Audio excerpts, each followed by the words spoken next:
Magandang hapon, narito po ang latest sa daigdig ng palakasan. Maugong po ang ulat ukol sa posibleng paglipat ng FIBA Asia Men's Championships dito sa Pilipinas sa buwan ng Agosto. Kaugnay nito nananawagan si Samahang Basketball ng Pilipinas Executive Director Sunny Barrios sa mga fans na iwasan muna ang mga negatibong komento ukol dito. Ayon kay Barrios, masyadong masela ng nasabing issue kaya't dapat iwasan ang pagkakaroon ng diplomatic repercussions. Kwento ng dating PBA Chief. Pride at karangalan ng Lebanon ang nakataya sa hosting ng August 1 to 11 tournament.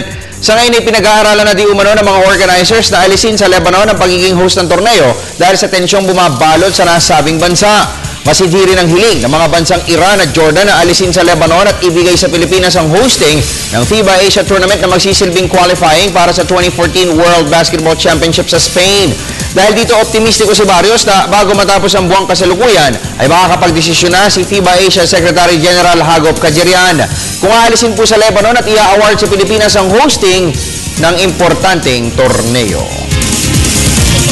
We're waiting word from them. We are not pressing them. We're patiently waiting kasi yun ang ipinakiusap sa akin nung kausap ko sila. Ang iniiwasan nga natin, like I said before, maaaring mawala sa Lebanon, masilat pa sa atin ng ibang bayan.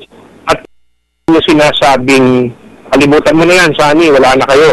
Hindi naman, that gives me strong hope dahil buhay pa no? Kumpirmado naman si Mr. MVP natin. All FIBA Asia has to do is tell Philippines, it's you. Ano na si MVP agad? Go na yun. Big GO.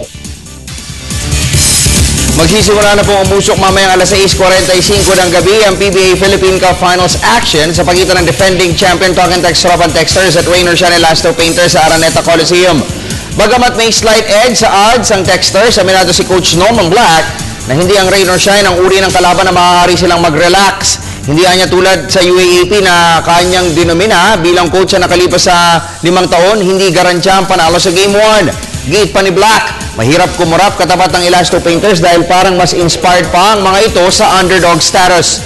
Sa panig naman ni Coach Yeng Giao, handa silang harapin ang anumang klaseng ng depensa o opensa na ihaharap ng Talk 'N Text. Pero tiniyak ni Giao na hanggat may katiting na oras pa na nalalabi, hindi titigil ang kanyang mga alagad tungo sa pagkamit ng kanilang ultimate goal, ang ever All-Filipino Cup crown. Maraming mga eksperto po ang nagsasabi na maaaring abutin ng full route ng best of 7 duo ng dalawang koponan. Lipat po tayo sa boxing. Patuloy ang malatele na belang pag-ikot ng boxing career ni Pinoy fighter Denver Cuello. Kung kahapon ay todo giit ang kanyang manager na si Aljo Aro sa planong demanda kontra sa World Boxing Council o WBC, ngayon po ay may eksplosibong pahayag naman sa PTV Sports ang kabatuan Iloilo Puncher. Alamin natin kung ano yan sa report ni veteran sports columnist Flor Perez. Isang statement na maaaring kagulat ng buong mundo.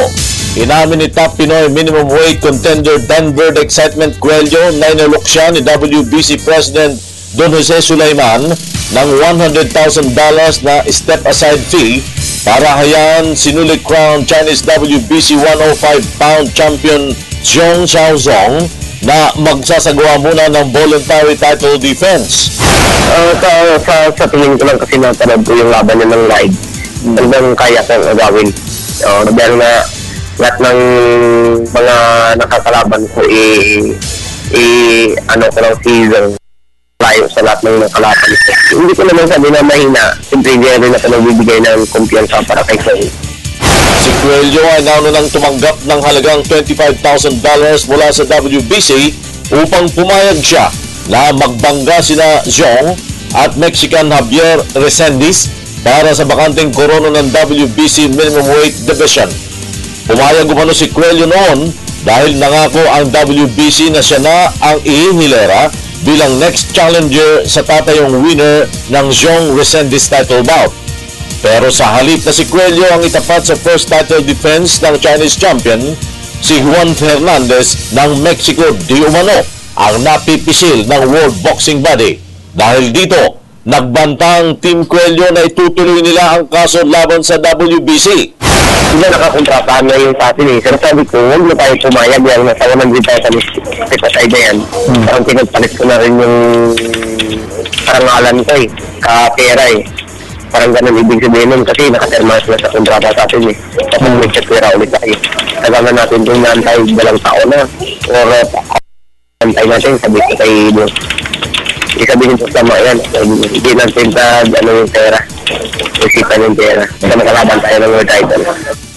Sa ngayon, ay willing di umano ang WBC na irekomenda sa mga handlers ni Xiong na si Cuello ang sugupahin sa kanilang first title defense. Para sa PTV Sports, Flor Perez, Television ng Bayan. Sa cycling, bagamat puro bagito ang mga riders na kanilang ibabandera, tiwala pa rin ang pamunuan ng Team Enrile Excellent Noodles sa kanilang magiging tsansa sa bubuksang Ronda Pilipinas sa darating na Sabado. Sa panayam ng PTV Sports, sinabi ni Team Manager Alex Villan na kahit mga bagito ang mga siklistang nadiskubre nila mula sa Region 2 ay kaya nilang makipagsabayan sa mga established at veteran rivals.